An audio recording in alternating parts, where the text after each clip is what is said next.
In this video, we're going to be talking about Akira, and I was actually lucky enough to watch the film in theaters. I know, it's kind of crazy. It's the year 2022, and you're still able to watch Akira in Canada in the theaters. It's kind of insane, and just goes to show the impact that this movie has had on the Western world as well as the world as just a whole.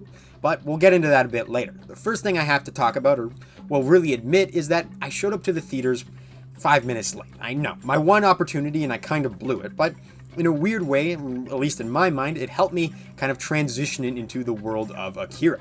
The first thing I did is walk into this theater, a little panicked and rushed, and of course it's black and mostly full with people.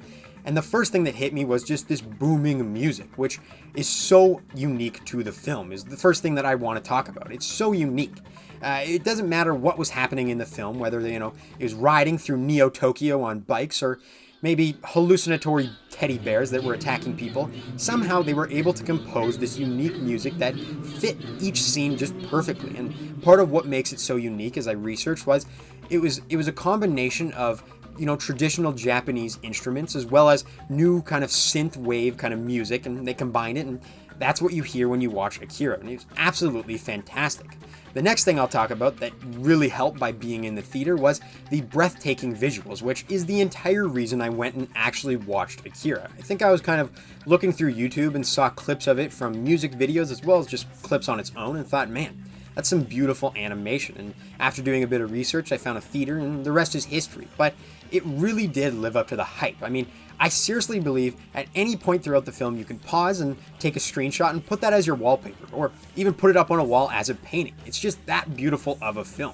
You can't really appreciate the depth and just the intricacy of the film until you do pause and kind of take a moment to breathe in what you're looking at. And part of what makes it so beautifully animated and in-depth, as I understand, is this was made in the 1980s during the golden age of anime, which, as I understand, was really Japan's economy was absolutely booming, so there was a ton of money for people to be able to invest in art such as anime. So these movies were able to have massive budgets like other movies had never had before, such as, well, Akira. I think it was like 10 billion yen. That was blowing other movies out of the water for the budget they were able to do. So they really went in depth and made a fantastic movie.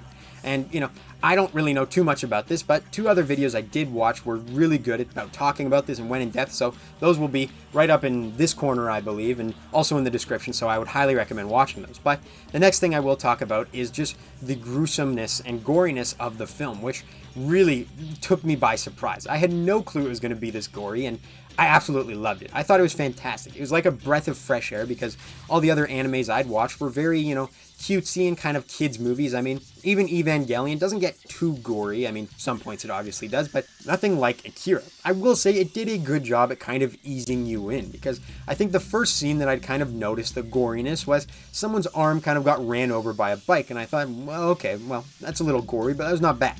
Then it went to a dog being shot in a street in front of a child, and I thought, oof, okay.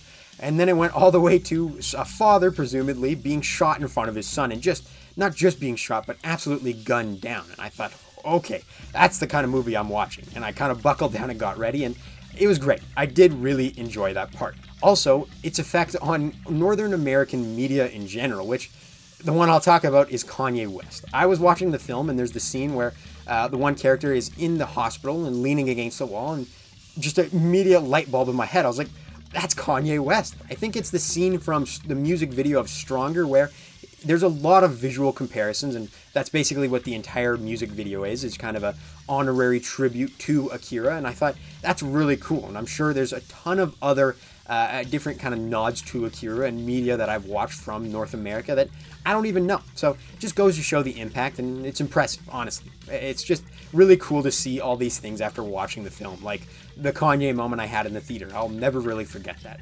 But other than that, I will mention that it kind of all clicked for me on why this was the film to kind of break through to North American audiences. In my mind, and I know people will absolutely hate this comparison, but it's a bit more of a G.I. Joe type thing to me, which obviously North American audiences liked, well, absolutely loved.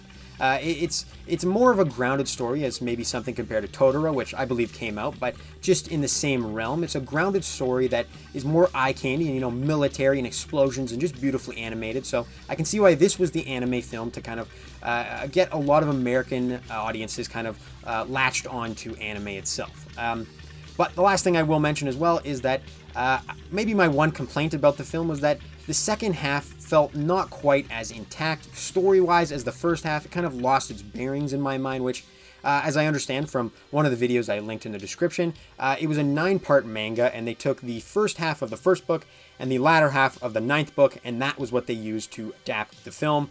So it kind of felt like that, which was totally fine. In my mind, the first half set up the second half, and the second half was total annihilation, destruction, beautiful animation, and just kind of sit back and enjoy it, which was what it needed to be. So it was fantastic. I really enjoyed the film. But that is really all I have to say about Akira.